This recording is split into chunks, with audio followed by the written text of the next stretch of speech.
Hi, I'm Peter Rose, founder of Longwood Currency Trading. I'd like to discuss how to day trade a Forex price trend.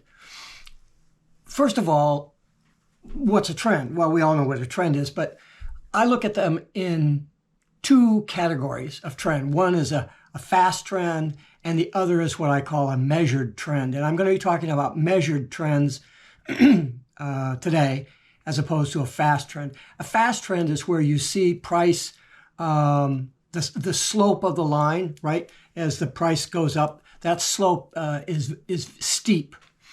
That's a fast trend. In other words, price is moving quickly, the bars are increasing rapidly, and you have fast movement on that trend. The reason I don't want to talk about that kind of trend is because it's done differently with different purposes in mind because of that fastness. And the conditions that I don't have to worry about in a measured trend that are in a fast trend are that trend can reverse very quickly. You could do a quick blow off and a reverse and get a steep pin bar on like a 1 hour chart, and phew, man, things can change just really radically very quickly. The reason for those fast trends has to do with order flow. Well, all trends have to do with order flow, but you're seeing an increase in order flow, and at some point when that order flow, when those orders are fulfilled, we're talking about institutional orders, that thing will collapse. A measured trend is, I don't know, you could call it normal or slow, or I judge that by the slope of the line. Well, what's a reasonable slope? 45 degrees, 30 degrees? I mean, what kind of trend are we talking about? Well, that's dependent upon the currency pair that you're trading. It's going to depend on the economic conditions at that period where, let's say within the last 20 days, a month of price action, that we've had reasonable price action in this direction. It indicates that there is an accumulation of product going on for some purpose. Generally, a measured trend will, at its terminal point, turn into a fast trend, and then you know that the blow-off is coming. When you're trading a fast trend, you don't know when that blow-off is going to come. You could be in it at any time because the trend itself is fast. If you're trading a measured trend, then all of a sudden you see the things start to really take off, and you go, uh-oh, I got to pay attention here. I got to pull my stops up. I got to do X, Y, Z, whatever. But trading the measured trend as a day trader, obviously you get plenty of pips possible in a fast trend in the 2 hour period of time. My videos are for experienced traders who are working a job and they have maybe an hour, 2 hours in the morning to trade, and maybe an hour or maybe 2 hours in the evening to trade when they come home. So they can't sit at the computer all day and manage stuff. They've got to place their orders, manage that trade, and then go flat and then get off to work. Because the last thing you want to do is carry a position while you're at work. You don't want to do that, or overnight carry trades and stuff. The measured trend isn't, because the slope of that line is gentle, you're not getting on for example, on a 5-minute chart with an ATR of 5, which is a sort of across the board major currency pair, the 6 major pairs. You can generally say that that characteristics, but you can take your 5-minute ATR, whatever that is, and calculate up and down from there as to what I'm talking about, assuming a 5-period ATR and a 5-minute period. So that 5-period ATR on a trend that's going up, let's say, will provide not a 5-minute bar and then a 5-minute bar on top of that and a 5-minute bar on top of that. you're looking at the price incremental difference between the close of the previous candle and the close of the following candle to be 3 pips. It's just a creeper. That's what a normal slow trend is. It's a creeper. So, you know, you've got 12 bars an hour on a 5-minute chart. So if you're doing 3 pips a bar, it could go 30 pips on a creeper. But it might take 4 hours to do that. You know, you see this type of thing in an active pair during close to the closing hours of the times that you have prime trading. For example, if you're in the U.S. and you're trading euro dollar or pound dollar or something like that, you've got a lot of action from about 7 o'clock in the morning until about noon Eastern time. So you've got 5 hours there where there's a 5-hour time difference, 4 to 5 hour time difference between the United States East Coast and Europe. So you've got plenty of time to trade there, and it's a very active period for you to do that. But once you go to 12 o'clock in the United States, everybody's done with the major orders that they need to do by noon, and now they're just settling up on their positions. The institutional traders are. And so it starts to go flat from the USD side. If you're at 12 o'clock our time on the eastern part of the United States, it's 4 or 5 o'clock in the afternoon in Europe, and things are shutting down. Guys are thinking about going home, or they're doing their write-ups, or they're working their trading plans for the next day, whatever. The bulk of the trading is done on whatever currency pair you're looking at for each country in the early hours that the pair is open. Because people come in, they've got work to do, they've got client orders to fulfill, everybody knows that everybody's on the desk, we're ready to trade, and boom, they go and do stuff. But again, by the time you get to 12 o'clock East Coast US time, then Europe is starting to shut down. And so the trading tends to halt. It's at that period, 12 to 3 or 4 or something like that, where you may get the slow trending things to continue. But once you get much past, 1 or 2 o'clock and into the evening, you're going to see that the 5-minute ATR could go as low as a half a pip or a pip and a half. So you don't have a lot of trend that's going on there. Would you want to be in there playing that or trying to figure out what's going to happen when you have these 1 period ATRs on a 5-minute chart and 1 pip ATR on that 5-minute chart? What are you going to be able to get out of that? How long are you going to have to wait in order to make just 5 pips? I mean, you can make a good living on 5 pips, but you can't do it on a 3 full lot or anything like that. You'd have to have 10 or 20 lots where 3 pips is significant money. If you have 10 lots, 3 pips, that's pretty good money at $100 a pip. That's $300. People don't make $300 a day. That's $72,000 a year. So if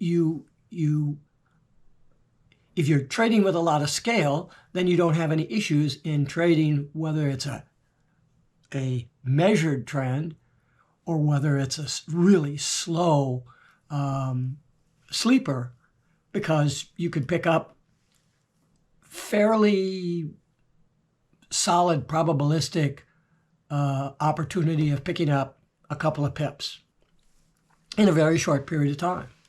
Wouldn't it be nice to have a very, very slow pattern, and you see that price is going up just a little bit each time. Each bar is increasing by a quarter of a pip. So maybe you get in a half-hour period of time or 20-minute period of time, you could pick up 2 pips. You put a big order on there, you put 20 lots on that, and you pick up 3 pips, you make $600. I mean, that's a lot of money. But for most of us as retail traders, you're probably trading a bank large enough to float 3 full lots. If you're experienced, because you can make some good money on 3 full lots if you know what you're doing at reasonable leverage. I don't talk to anybody who trades at 200 or 500 to 1 leverage. I'm not interested in that. I don't care what you think. We're trading at reasonable risk management. And this is where that risk management comes into play when you're doing the measured trend trading. If you're trading at 200 to 500 to 1, yes, you're maximizing the dollar value of that trade, but when it starts moving, it's very slow. Those measured trends are very slow, and you tend to make the wrong decision, because if you're trading at high leverage, what you're looking at is a lot of money for very little effort and very little bank. So you tend to be a very impatient person, and you will make mistakes, and you'll judge that trend wrong, and it'll go 3 or 4 pips against you. And yeah, the dollar value isn't that bad. I mean, if you're trading 500 to 1 and you're trading the full lot size, you're trading 40 lots or something, I mean, you're going to get creamed at a 3 pip loss or something. You know, do the math on that. So the proper method of working with the measured trend is to evaluate the time period that you're looking at to trade. Is it during the busy periods and you have this measured trend, or the expected measured trend when you get into the flatter activity times? During the low activity times, you'll see many currency pairs have no trend. They'll just flatline across the board in a range bound of maybe 5 or 10 pips for hours. And then all of a sudden, the opening of one of those currency pairs will happen, and one of the countries, and pew, boom, now you've got a spike, and that thing could go 10, 15 pips on open, because that's when the gate opens. That's why the London Open trading scenario was so popular for a while, because when that time frame hit, everybody would pile into it. Well, everybody was the retail traders. They were driving all that stuff, but the market's changed substantially since that particular methodology or strategy came out. And because of the increased order size, you don't get those spikes or necessarily the continuation of that price that's needed in order to capture, 10 or 20 pip move within that first 10 or 15 minutes or so of the open. You have to determine what you're going to be able to do based on your expertise and knowledge of what the currency pair is going to do during the different time frames when it's open, matched up with when you're planning on trading, and your concept of what constitutes a fast trend versus what we're calling here a measured trend or a slow trend. There's a lot of moving parts when you are a day trader, because you want to go in and you want to get out.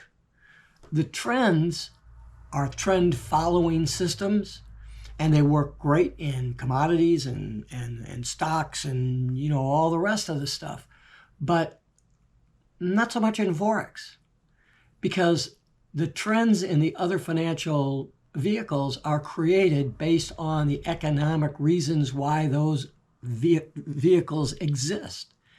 The Forex market is radically different as far as what's causing order flow and when that order flow is created and what constitutes a trend that's substantial enough in order to trade confidently. So it takes a lot of expertise to say, well, I'm a trend follower in Forex, because the trending only happens, in some cases, only a third of the time. And the rest of the time, you're in some kind of a range-bound period. Why are you in a range-bound period? What's the order flow? What's that telling you? It's telling you that somebody is accumulating currencies between certain parameters, certain price areas, what we call boundary, or what I call boundary conditions. You might call them support and resistance, but there are other types of lines that you can draw that aren't support and resistance, but they indicate other things. And so my term for them are boundary conditions. And if I'm going to talk about support resistance, I'll say, well, this is a resistance area. But characteristically, when you're looking at doing analysis on these trending things, you're looking at boundary conditions to determine the viability, whether price can get from point A, where you're at currently, to point B in a reasonable amount of time, a couple of hours, before you have to shut the thing down and get out. So you have to be very careful when you hit bid ask on a measured trend, a slow trend, because you've only got an hour or a couple of hours before you're going to have to close that trade. So if you get into a measured trade and you've got an hour left in your trading time, and that thing doesn't continue the trend, it kind of starts to waffle around a little bit, go a little bit negative on you, and then go up and come back down, you got to shut that fucker down right then. Because otherwise, you're going to be sitting there for an hour. You don't know what's going to happen. You may be in a situation where the trend is going to change and go down for a while. If talking about going long, it's going to go down for a while, and then you're going to find yourself 5 pip, 8 pip in a deficiency, thinking, "Oh, it'll come back, and I've got time left to trade." But you have to be out the door at 7 o'clock in the morning in order to get to work. It's 6 o'clock. Your mind is now saying, I got to do something. You're in deep shit, man. So you got to be really careful about how you judge that trend and what you want to do with it. It is easier on the fast trends to play those in a short period of time, because you know that on a 5-minute chart, your ATR is between 6 and 8 pips. It's increased because the trending is going. The differential between the close and the close of the previous candle and the close of the following candle could be 5-6 pips. So in a very short period of time, you could be trading on a 1-minute chart and pick up 10 pips very quickly. But you can't be thinking, oh, I've got 2 hours to sit here, so this thing is really ripping, and so I'm going to sit with it. Because when that thing turns around, it'll go 10 pips against you in a heartbeat. And if you haven't been into the trend very long, it'll go 10 pips. And if you don't get out right away, it could go another 10. Because you look at the charts on that 5-minute chart, and you have probably a 15 pip run. This is on a measured trend, and it isn't even a trend. It's just price happens to be moving up, for example, and it'll move up maybe 15 pips, and you'll get an 8 or a 10 pip retracement. Of course, that retracement could be bigger. It could go 40 pips against you, but in the measured trending thing, characteristically on some of the major pairs, you'll see you get about 15 pips, and then you get a 5 pip or a 10 pip, 8 pip retracement. And then you got to make that back up, and then you just pick it up from there. So you have to really measure your time based on the characteristics of that measured trend that you're looking at in order to capture enough pips to make it worth your while to sit at the trading desk. I mean, if you're only trading one full lot, what's your expectation? What do you think? You're going to make $300 for the day? That's got to go 30 pips. It isn't going to go 30 pips. You're not going to do that. You're not going to be able to accomplish that. What can you reasonably expect that you're going to make for pips on average on that 5-minute chart? Well, I've just said that generally in some of the major pairs, I mean, you have to go back and look at your own stuff to do this. This is old data from when I've done it before, but it's stuff that I am aware of. But I've had long periods of major pairs that I've looked at where you get this undulation, 15 pips up, 8 pips down, 10 pips up, 3 pips down, 15 pips up, 10 pips down, 15 pips up, 20 pips down. You get this motion, and you've only got 2 hours to trade in. So you have to pick your entry point really well when you're doing a measured trend. You can go in anytime on a fast trend because you say, okay, I've got one bar, it's fast, I'm going to go in for another because the probability is that that's going to be another fast one. And you can pick 5, 8 pips up. So what can you expect to make in an hour or 2 hours? You see these guys on videos, they trade all day long to make 10 pips. Look at the videos. They got targeted 10 pips. That's where their profit target is. So what do you think you're going to do in 2 hours? If you pick the right time, you can get 10 pips. But on average, what can you expect? Well, let's look at the value of 1% or 2% return against your risk. What's a 1% return on a one full lot at $10 a pip? And at 10 to 1 leverage, you get $10,000 pushing that. So 1% of that's $100. Well, that's 10 pips, right? So you trade your one lot and you make $100 if you can get that 10 pips. That's not life-altering money, but it's 1%. If you can make 1% a day, that'd be 5% a week. That's 20% a month. You going to do that? Nah, I don't think so. So what's reasonable? Half a percent? I mean, that's something that I work with students. I have some math that I explain to folks as to how to build what I call a probabilistic template of expectation. If I can do this, and if I can do that, and if I can do this, then this should be the result. An average winning value of this, an average loss value of this, and blah, blah, blah, blah. And you work your way through and you say, gee, if I only made 3 pips a day, every day, what would that translate to based on the size of my bank and an overall yearly gain against that account? If that isn't significant enough for you, then you need to relook at your trading plan and how it's built in order for you to get out of the trade what you need to get out of it. And more often than not, it's not increasing the number of pips that you get, it's you got to put more wood on the fire. You got to add more money into your account. So instead of trading at $10 a pip, you're trading at $30 a pip. Now, if you make 5 pips, you make $150 for the day. That's good money. Do the math on that. 200 trading days a year times $150. I don't know what that is. What is that? 150 times 200. That's $30,000 a year.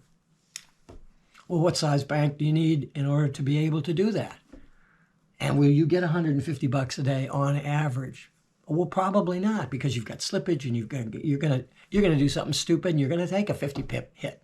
So when you factor all that stuff in, you have to be able to understand how to factor all these things in so you can come to a reasonable expectation of what you need to do with that measured trend in order to assure yourself that you've got the skill and the metrics behind you that you can make a profitable trade based on a measured trend.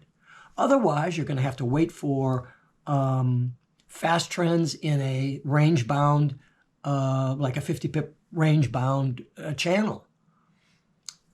You've got to do that. Or you go to scalping and you reduce the size of your bank and you just bang out many, many, many trades a day so that you can accumulate quarter-pip wins and half-pip wins, and you just add that up and you just trade.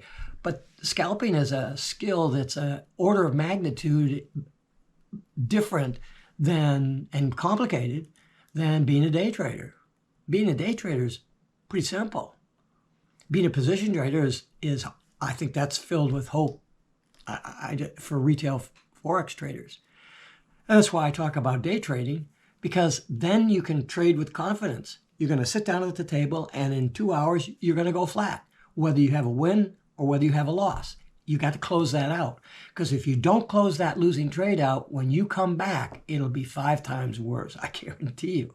Even if you're trading on a measured trend, when you get that pullback, you'll get these small pullbacks as you go through, and then all of a sudden you'll hit what you guys would call a swing point, and that swing point could pull back 30 or 40 pips. And then back to the trend you go, so that on average, you've got this mild slope up. But if you're not accounting for those huge pullbacks on measured trends, your theoretical foundation for trading is flawed. And you got to really think about this stuff. I spend a lot of time with students going over this stuff. And, unfortunately, most of them don't believe me, and they got to take clips and go broke a few times because they don't believe it. They think they know more than the odds of probability, I guess. In any event, if you're looking at doing trend trading, keep in mind that, keep it simple. There's 2 kinds of trends. There's a fast trend, and then there's a slow trend or a measured trend or a normal trend or whatever. And the slope of that measured trend is dependent on the currency pair that you're trading, the time of day that you're trading, and the economic conditions in effect at that particular time that's going to drive that trend. Why do trends happen? That's the first thing you have to understand. Why do trends happen? It's order flow, but what's causing that order flow? What's causing that price to continue to trend up? Whereas in a range bound, you get this flopping around between 2 support and resistance boundary conditions. If you're going to day trade, then your trading will be a small function of your trading because it doesn't trend as much as you would think that it would. So you need to learn both trending and range-bound trading. And trend trading, which is supposed to be easy, is more difficult as a day trader than it is if you're a position trader. The reason that I don't advise somebody going out and saying, well, I'm going to trade on the daily chart. I'll just do what the guys on YouTube are saying. I'll at 8 o'clock in the morning, as I head off for work, I'll look at the closing bar or the opening bar, and I'll make my trade decision and go off to work and check it when I get home from work, and trade, have a position that'll run for the day. The problem is that if you're trading on a daily chart or whatever, you're not looking for 8 pips. What are you going to do? You're going to carry a position for 4 days to make 8 pips? I don't think so. I can make 8 pips in 15 minutes. You're looking for a couple of 400 pips. Well, what's the likelihood that it's going to go 300 or 400 pips up in your direction as opposed to hitting a big swing down of 200 or 300 pips? And where are you going to set your stop? If you follow all the logical stuff that's out there, you're setting your stop of this stupid risk to reward crap that people talk about, and you're going to get cleaned out. All you have to do is take one 200 pip hit, and your one full lot is gone. Your bank is gone. So be very careful about the education that you consume and what people are telling you that they're doing. They're probably doing it at 200 to 500 to 1. Maybe they're just lucky. Probably they've been trading for a long time and they've lost thousands, tens and tens of thousands of dollars, and they've learned how to trade, and they can manage to 200 to 500 to 1. God love them. Let them do that. But you're not going to be capable of doing that.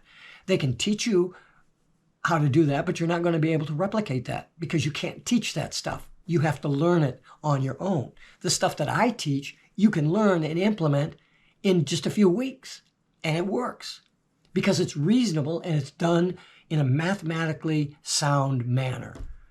So hopefully that's reinforced in this video a little bit longer than maybe you wanted to sit through.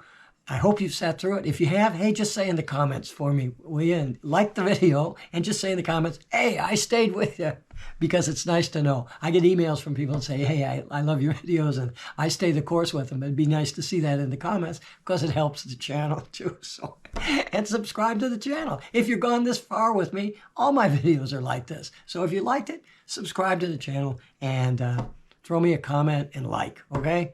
Thank you very much. Have a great time